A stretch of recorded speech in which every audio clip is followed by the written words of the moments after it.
I think that is one area where games like Vampire really set themselves apart from D&D. So would you agree with people who say, and I think this is kind of a common criticism of D&D, that it's more like a combat minis game and less like a role play game? I think that the overwhelming focus of what you can do with your character is going to be based on hitting orcs of one variety or another.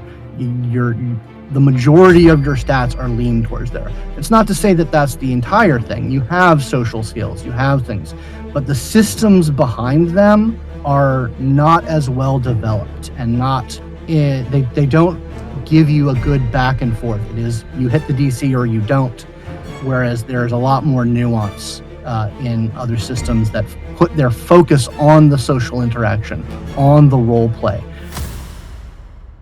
All right, everyone. Thank you so much for coming back to another episode of GM Philosophy. I'm joined today by Game Master Scott.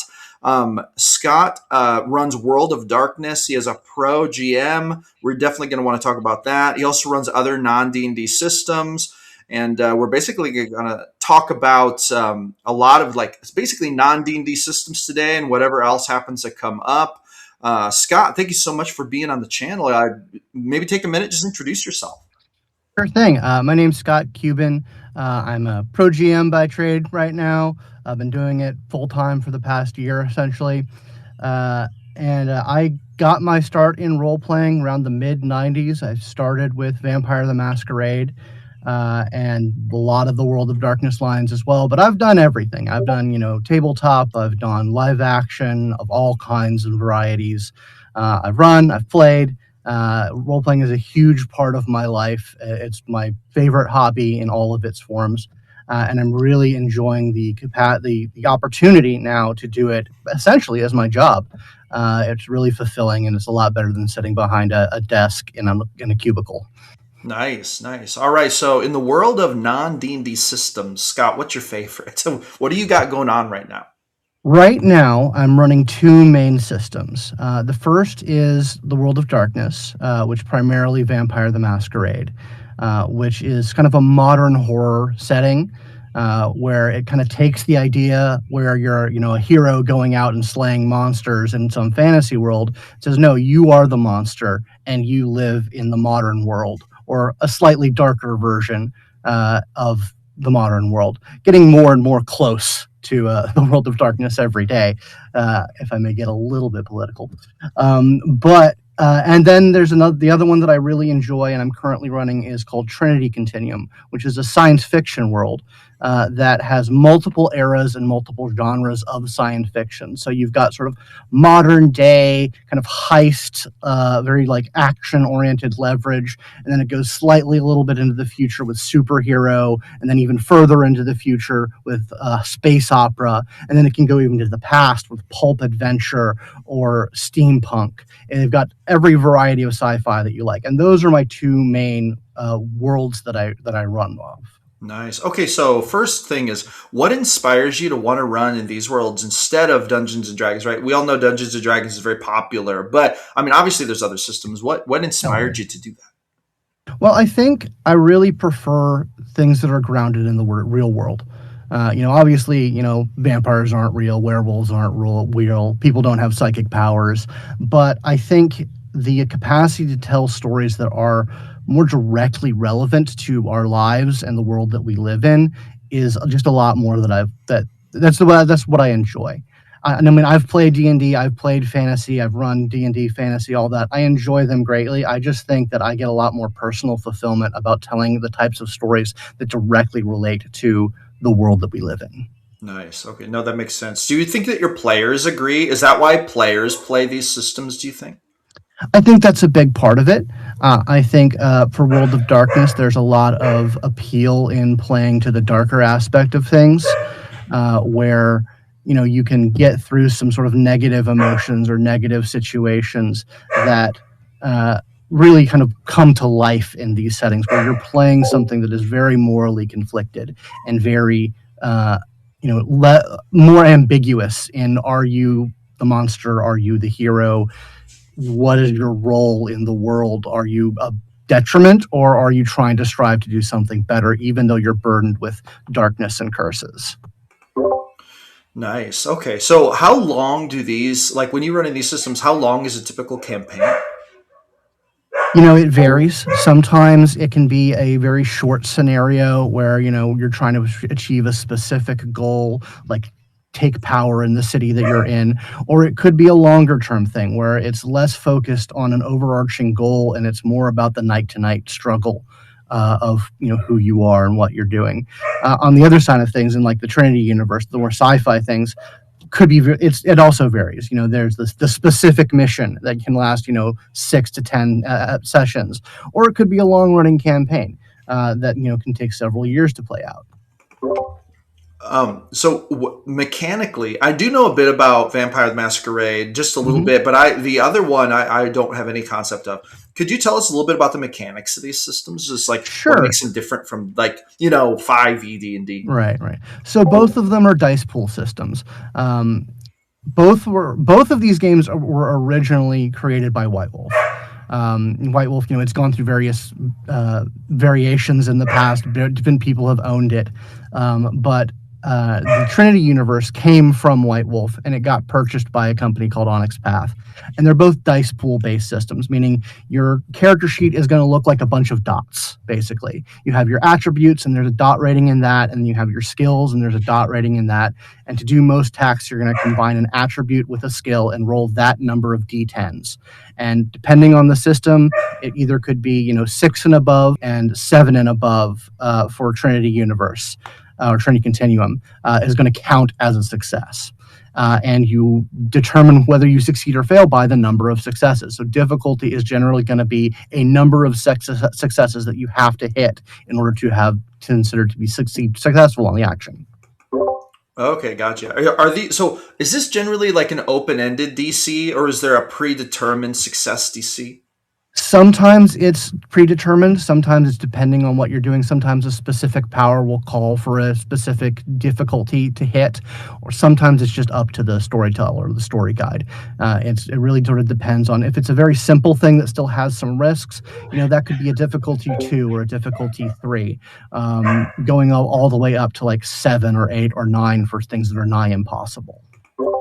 Nice. Okay, so now mechanically speaking, would you say that these systems, these two in particular, and there was Vampires of the Masquerade, and then what was the other one called again? Trinity Continuum. Trinity Continuum. Got you. Would you say that these are more or less user friendly for the beginner than like typical D&D? I would say probably Vampire the Masquerade is going to be about on par. There's a lot more simplicity to it. Trinity Continuum is a little bit more complex. There are some modifications to the way the dice roll and the way that you calculate successes, the way that powers work. It's going to be a little bit more complex and a little bit more granular. But generally, especially in the 5th edition of Vampire the Masquerade and the other World of Darkness books, they've really done a good job to modernize and bring things into a very easy to play, simple flow of things. Why do you think people jump into games that are not D&D? And I'm not like, it's like, I mean, we all know that there's many reasons for this, but like, we also know that I think we're coming into an age where we're going to see more people playing these like maybe niche or third-party systems, like systems that are not what you might consider the mainstream ones. Although at this point, I would almost say Vampires the Masquerade is a mainstream system, to be honest. I don't, Trinity Continuum. I'm not sure if you would label that as such. No, that's pretty niche, but Okay, it's been my favorite since I'm a teenager. One of my favorites since I was a teenager, so I'm never going to let it go. Oh, nice. Okay, I got you. Okay, so but what do you think? So you're actually playing with players every day who are in these systems. What drives players to these systems, do you think? Well, I mean, the systems themselves just function a little bit differently. I mean, there's I think, like the games themselves, they allow you to portray a system that is a world that is a little more grounded in reality. It's very skill focused. You can approach things from different. In D&D, you're going to have a set role to perform pretty much any action that you can think of. Whereas in this, you have this mix of skill and attribute that can really be modular. and say, like, you're trying to intimidate someone. You could use the intimidation skill, but combine that either with strength or manipulation, which are two different attributes, depending on how you're going about it. Like, you're muscling in on someone, you're shaking them physically, or you're really getting to them from a psychological perspective. Whereas D&D, those rules are kind of set. I mean, of course, the dungeon master can change what attribute you're using at any moment, but you're encouraged to do so in the World of Darkness and other dice pool based systems. Okay, gotcha. So basically, now what I think I hear you saying is that players are drawn to these systems because it's just offering like a different game experience. Mm-hmm. And a part of that is, I mean, GM preference, obviously, and not that they can't have a different experience playing D&D, but do you think that you notice that people are more interested nowadays in playing like modern day stuff? Like, I mean, your games, it sounds like, are both in kind of like modern day things, right? Like the two systems you're playing. Do you think that there's an appeal to that right now, or like, or is it different than it's ever been? Like, what do you think about that? I think that there is a lot of an appeal in nowadays to play something that is in the real world, because we're coming into this era where we're coming into a world with a lot more challenges. There's a lot going on in our world that is difficult to deal with, and you can look at it through the lens of a gaming system and a gaming world that addresses that real world, that gives you some power and agency in situations where you might not actually have in real life, but that you do actually have to confront and deal with. I think that's a big appeal. I know there's also a lot. I mean, when the fifth edition of World of Darkness and Vampire the Masquerade come up, there was a lot of comments of, do we need this right now? Do we need to be living in a world that's even worse than the one that we are? And some people answer that question in very different ways. Some people really throw themselves into it and find it cathartic and enjoyable to do. Some people shy away from it. Some people say, no, I need something a little bit less detached, more detached from the world that I'm living in. So I think it really is depending on what type of experience an individual player is looking for. Nice. That's actually super interesting. Hello, friends. Jim Philosopher here. Thank you so much for tuning in for this interview. I hope you're enjoying it. With that being said, I just want to let you know that I do have a book. If you are a game master who loves to create emotional resonance in your games, then this is absolutely the book for you. It's called The Advanced Art of TTRPG Game Mastery. This is my book I wrote in 2025, outlining how I create emotional resonance and emotional buy-in in my games. If you want to run the kinds of TTRPGs, D&D or whatever, that gets players actually emotionally invested, gets them wanting to come back again and again, gets them basically begging you to run another session, like, please, let's play again soon, I can't wait for the next one, then this is the book for you. I've been running games for over 24 years, and I've been a pro D&D game master and TTRPG content creator for several months now in 2026, and though I'm newer to the adventure of running pro games, it's going very well, and these are these secrets that help me to create games that players love. So with that being said, make sure you grab this. Link is in the description for about the price of a cup of coffee. You can learn all of my deepest, darkest secrets, tips, insights on how to make that happen. Thank you so much. Now let's get back to the interview. All right, so Scott, I'd like to ask you about your foray into pro game mastering, and I'm a very pro game master on this channel. I believe that there is a place for friends and family D&D or TTRPGs, and a space for the pro players. Either, I mean, there's a lot of reasons. I'm not going to go into that super in deep, but I would like to hear about your experience. If you would just regale us with the story of how that came about. Sure thing. So it started a couple of years ago when I was doing some actual play work. I had a couple of actual plays going, and I needed a little extra money to kind of buy some equipment doing that thing. So I decided to start working on Start Playing to supplement the income. Basically make sure that I wasn't dipping into the house fund to fuel my creative endeavors in actual play. And I found out that I really liked it. I really liked being able to run games that were, for a wider range of people, because Start Playing is a really good way to find players who are interested in playing in specific games. And the money wasn't bad either. Having a little extra on the side to fuel the game, buy another gaming book or buy a new camera or doing something was really nice without having to touch the main finances. But at the end of last year, I actually lost my job, and my family was in a pretty decent financial situation despite of that. So I decided to really refocus my efforts to start putting up more tables on Start Playing and make it my main income stream for my personal income stream. My wife has a job all still going on, so we're in a good situation financially. So I decided, you know what? I am sick of sitting in a cubicle. I'm sick of doing work that doesn't fulfill me in any real way. Why not try and take something that you love, something that you're good at, and make it your source of income? Yeah, no, totally. What so to people listening to this, like I believe there are a lot of game masters out there who would love to get into the pro space because they have this skill set that is actually a pretty niche skill set. Being able to run games and do it consistently and do it well is a very niche skill set, and it's a skill set that actually has very high demand. I think the proof of concept of that is well established. Now, with that being said, what are some things you would say to game masters, do you think, who are thinking about making that leap? Either words of encouragement, words of caution, what would your kind of general advice be? I would say that my words of advice would be do it because you love it. Do it, don't think of it as, this is something that, I want to do just for money's sake or for anything.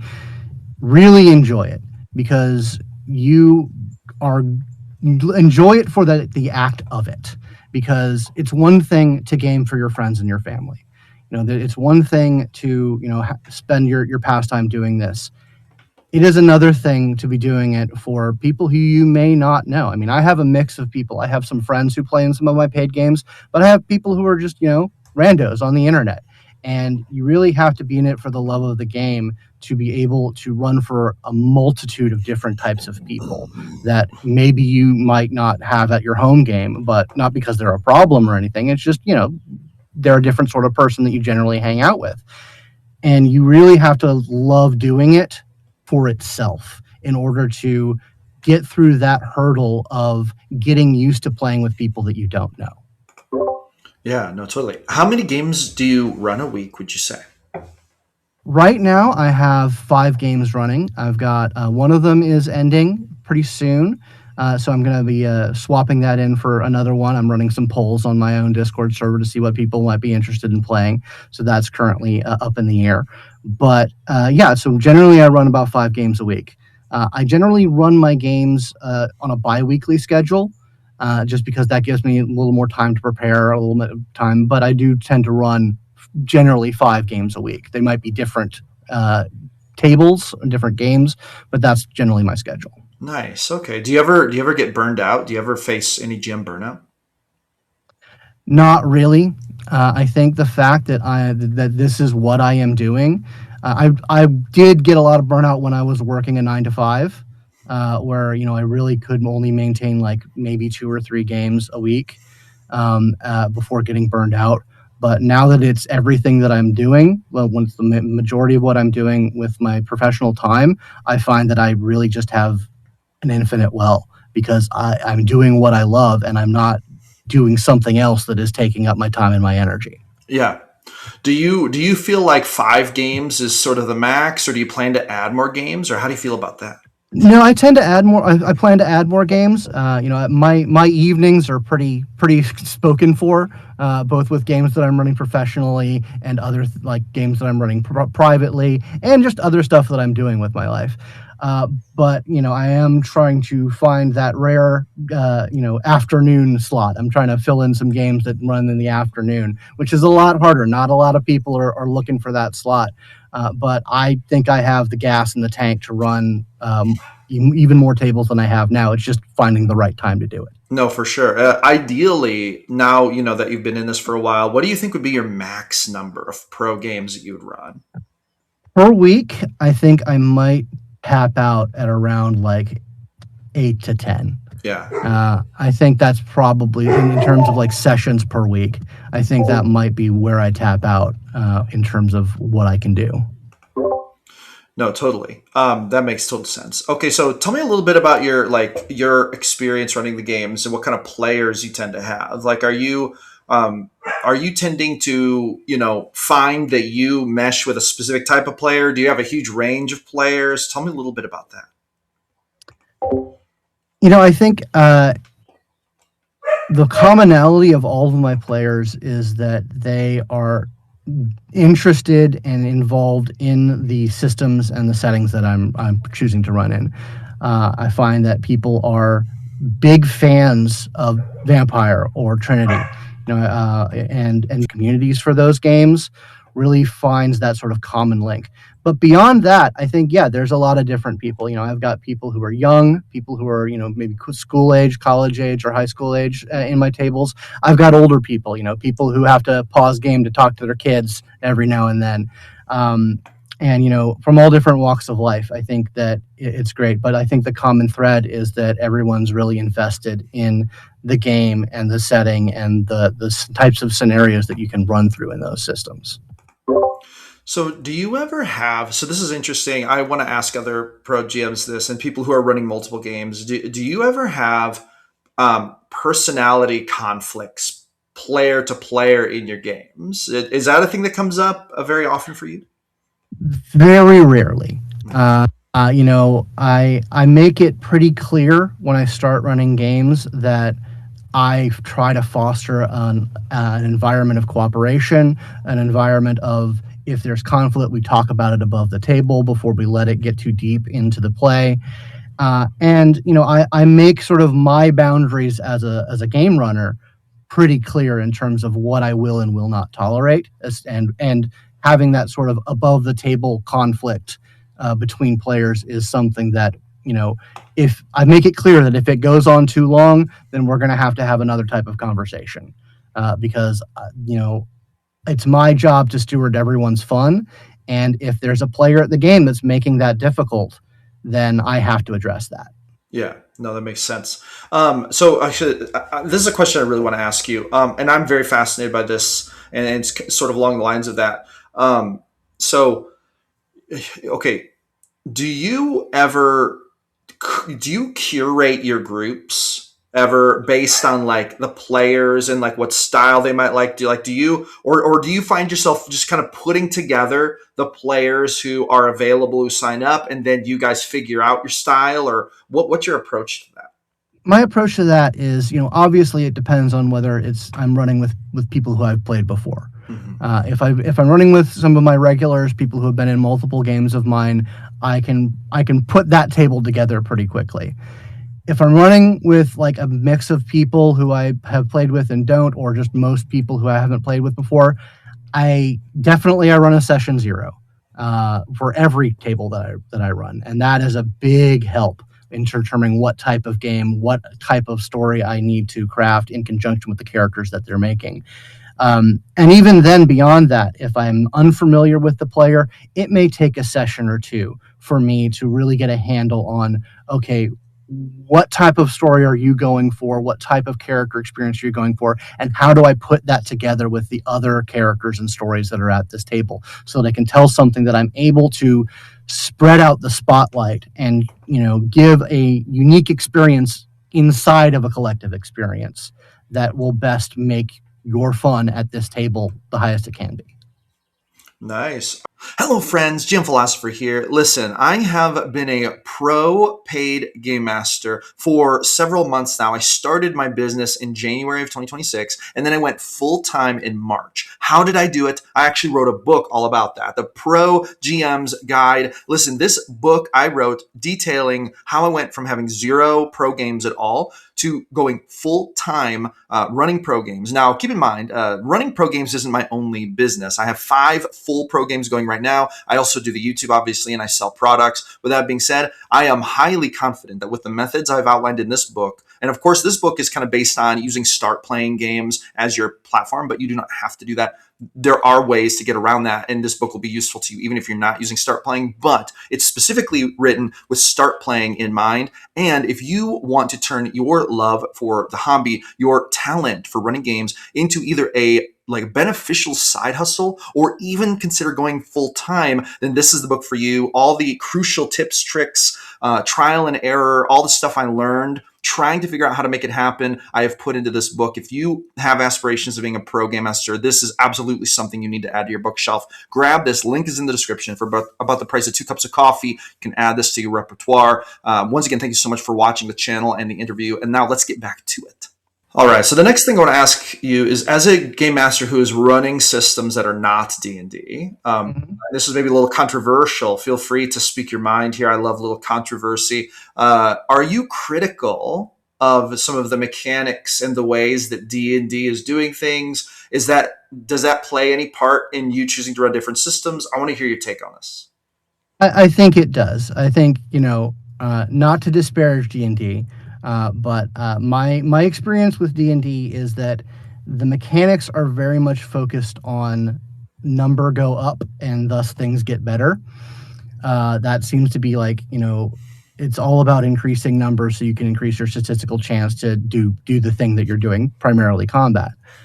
Whereas in the games that I prefer to run, the mechanics tend to have a little bit more depth in them in terms of how you are telling the story. And I'll give you an example.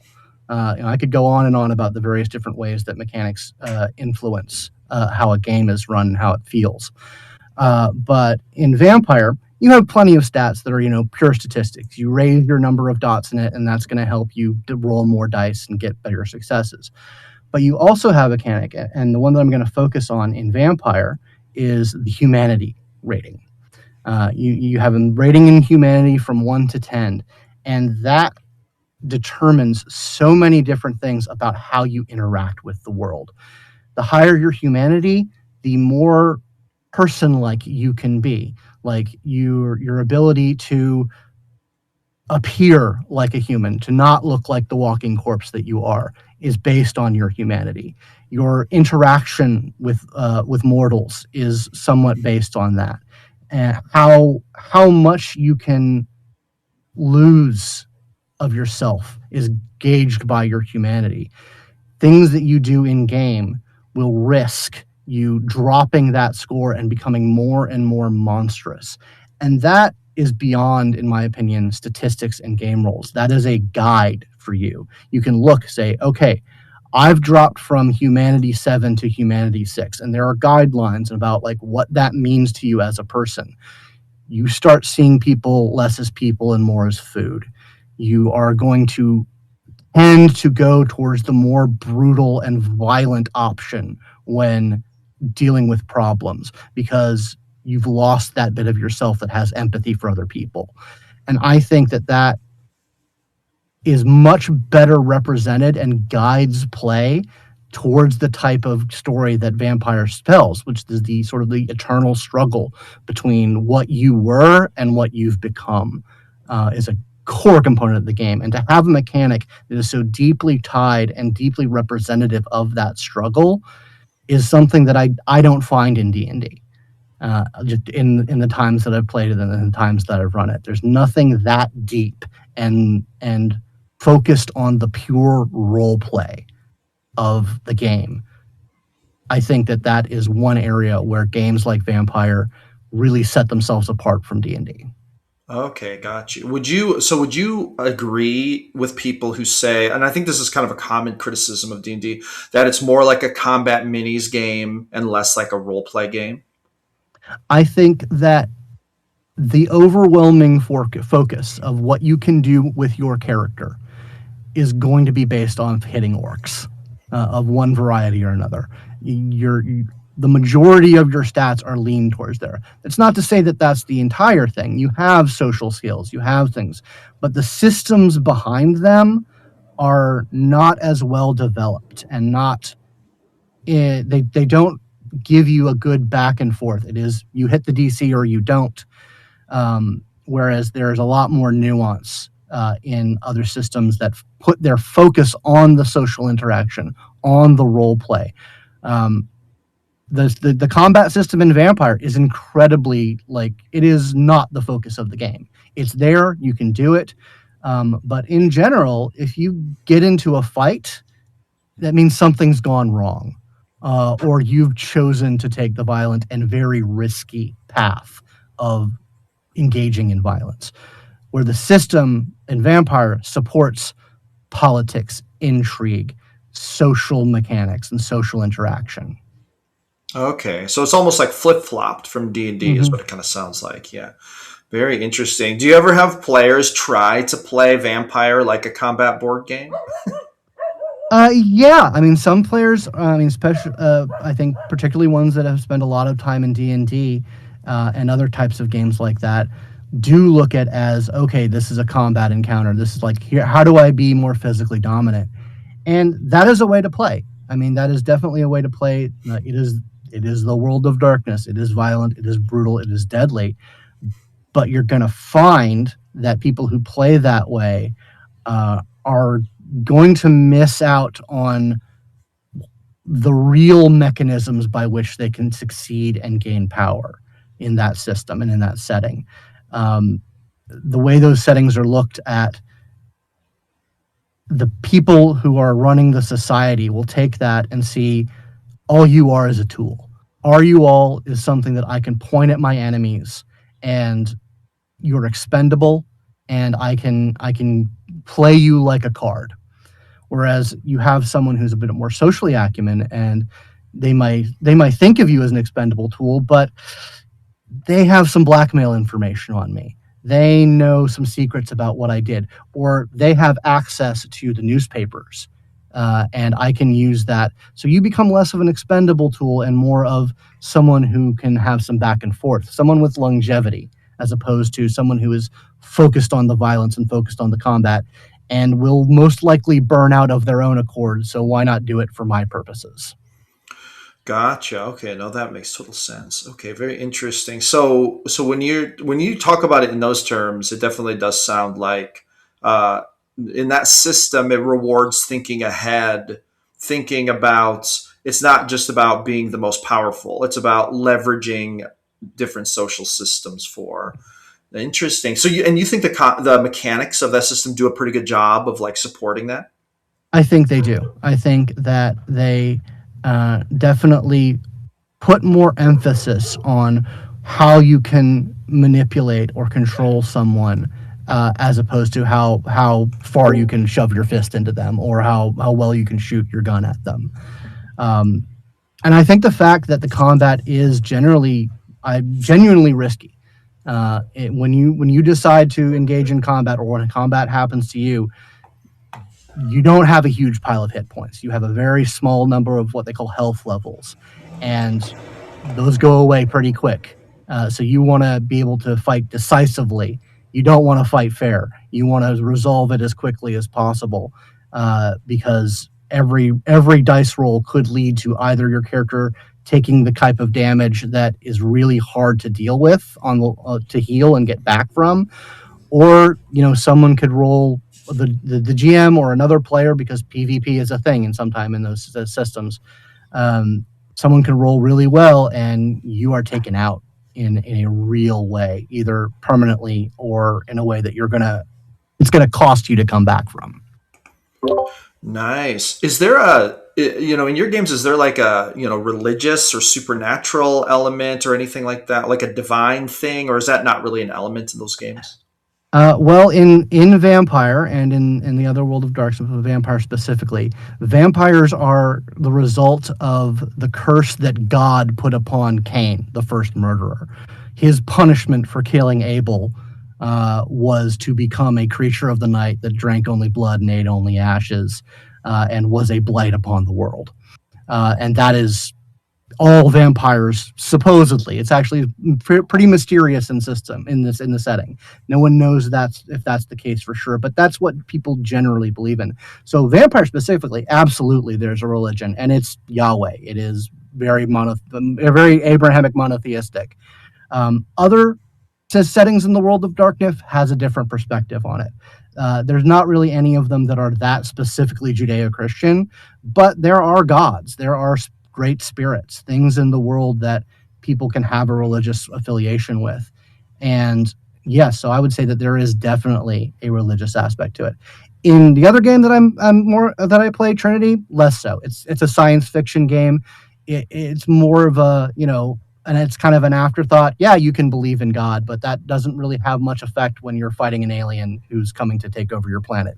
God's not going to intervene in any kind of system. It's going to be up to your massive psychic powers to fight off that alien. Nice. Okay. No, that totally makes sense. Okay. So, on the note about religion in the games, I want to talk just a little bit about the existence of kind of the real world religion in vampires. Because as we all know, like Mhm. religion, obviously, this is a religion that people actually follow. Yeah.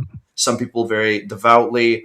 And, there are some people who might say that's a risky thing, putting real world religion in a game. Tell us about that. What do you think about that? You're not wrong. I mean, there's, back in the 80s and the 90s, there was this satanic panic about D&D, and that absolutely touched Vampire. I mean, there was several incidences of people coming for the game because it dealt with real world stuff, because it dealt with real world religion, that people would claim it is disrespectful. Um, but I would say that when it comes to people who are playing the game, it's on the tin. Like, everybody knows that there's religious content to this, that that we are going to be dealing with in some way the religious connotations of this game. So anyone who's playing Vampire probably isn't going to have that bad of a time with it. They understand what they're in for. But I think that the controversy comes from people looking in and seeing that's sacrilegious, or that is against God or whatever. Um, so yeah, I don't see much of that being a problem inside the game, but there has been issues in the past. People have come for it. Interesting. So, have you ever had situations in your games where players have felt a certain kind of way about the religion was represented or anything like that? Yeah, it has happened on rare occasion. Like I said, generally people are going to know what they're getting into. But I've had characters who've gotten deep into that and had to have moments where they say, okay, I have to take a small step back from this, because this is actually bordering on things that I actually believe, that are real life about it, and I don't know how comfortable I am stepping that close to it. Mhm. um, and that's an aspect of play. As a storyteller, as a game master, you have to take those moments incredibly seriously. You have to give the player the time to think through that, discuss it with them on an above the table, probably personal, private way, and where you're not dealing with the other players on it.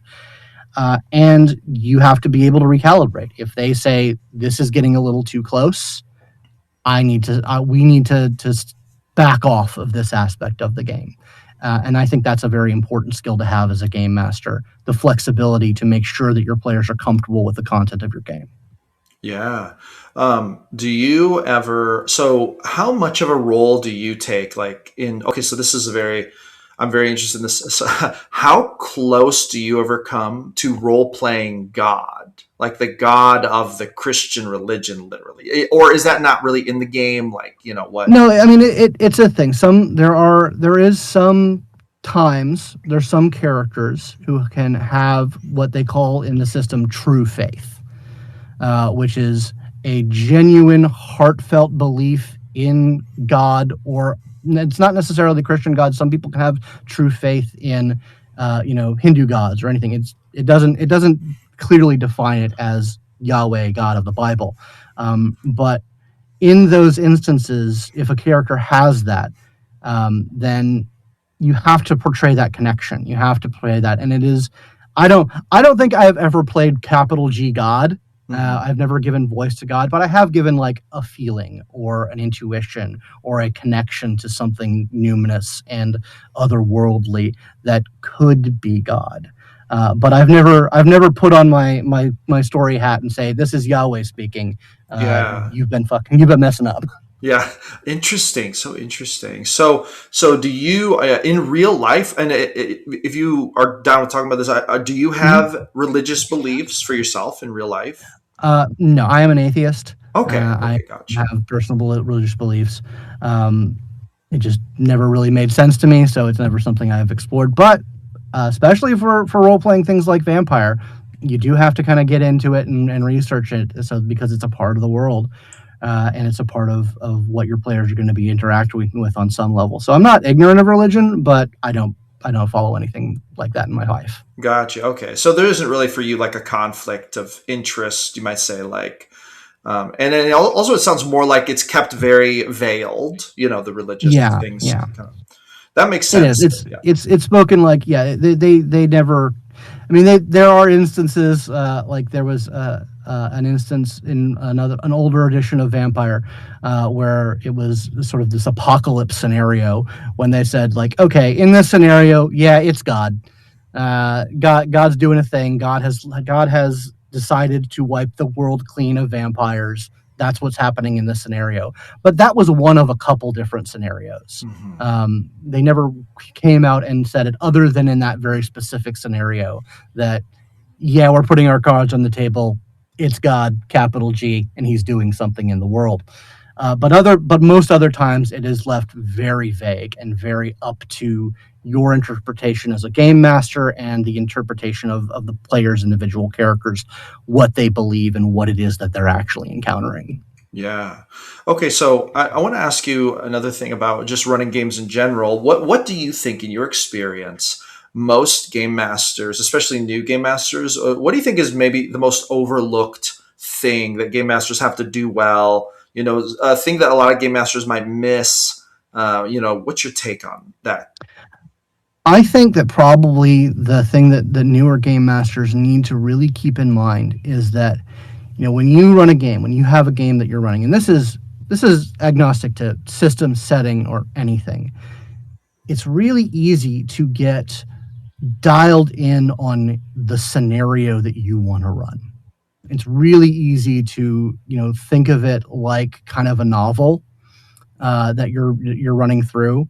But I think that my advice to people who are starting out is, don't color in so much of your world that you can't let the players tell their own story. Really, like, the way I do it, I come into it with a very basic idea, a very basic premise of what is this game going to be about, what are the kind of things that we're going to running into, and then I wait for people to make their characters, and I will then take what they give to me, and populate the world with NPCs, with setting elements, with things that they're going to interact with that reflect what they've put into their own character, so that it really puts them in the main character position. Like, if you're going to think of it like a novel, think of don't don't write your protagonists. Your protagonists are the player characters. Yeah. They will write that part of the novel. You write everything else around them. Very nice. Okay, so when you are, approaching an adventure, a story, thinking to yourself, these characters are the basically the main characters of the story, Mm-hmm. right? How much or to what extent are you taking backstory into account when you actually flesh it out? Is like I know some game masters say, "Well, I take from it for personal arcs." Some people actually create the whole story of the campaign, like basically they plan all their adventures based around backstory. For some GMs, they even overlook it mostly, right? I think that what's your take on that? I pay attention to it. I do keep it in mind. Um, and like I said, I build NPCs and I insert, if I had an NPC that I had a basic idea about what they were and what they were going to do, I will take a look at someone's backstory and say, you have a figure that's kind of like that in your backstory. I'm going to change what I had in mind a little bit to marry that and make that the same person. But generally, I mean, this comes to a thing that I find myself often saying to people who really invest in their backstory, is that I find that sometimes a intricately detailed backstory will cause someone to do what I like to call playing the character concept rather than the character. Okay. They get into their heads that I've already told all of this story about who this person is and what they're about and how they're going to react to things. Whereas what the majority of your story should be is what happens at the table. And if something happens in play that changes your character, that changes the way they look at the world and the way that they make their decisions moving forward, that should take precedent over what was written at the beginning as a backstory. I think that the most important things in a character's life are what happens at the table and on the session. And that should be a better guidepost for how you're going to move forward than how you were at the beginning of the story. Yeah, no, totally. I've heard it described where, the backstory should just be setting up the actual beginning of the real story of the character. Like, it's not like, oh yeah, here's their real story, and Right. now bringing this character in, which is a very interesting. What do you think about fun versus storytelling? What do you think most players are focused on? What do you think they should be focused on? If we're balancing, obviously there's a fun element, but then Mm-hmm. also, sometimes creating stories is artistic. Sometimes it's a little bit of work. Sometimes we show up even when we're not having fun per se, right? What do you think about that from a player's perspective? I think that, yeah, if we're talking about fun in the pure, like, chuckling, having a good time, just like really just sort of pure, like what we consider to be like enjoyment and fun and whatnot, there's absolutely a place for that at the table. Even in the most serious of stories and the serious of settings, there's always time for chuckles.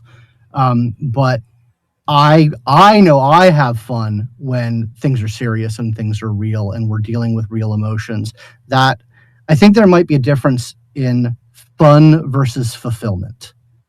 Um, like if we're going to categorize fun as that lighthearted, not too serious way, I think we can look at the other stuff, the more deeper stuff, the more thing that takes work and takes investment in the character as fulfillment. And I think you can strike a balance there. But generally, the games that I run, I want to spend more time on the fulfillment than on the lighthearted fun. Gotcha. No, that makes sense. It totally makes sense.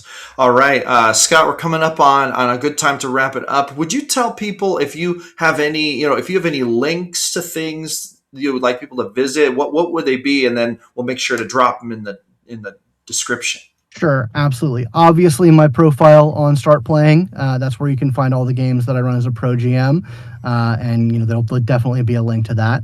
I also have a Patreon. It's patreon.com/Simulacra Studios, and that's more for my actual play work. I have one actual play that's about to start its third season. It's a Trinity Continuum game, and you can find information on that, support my efforts in that through my Patreon.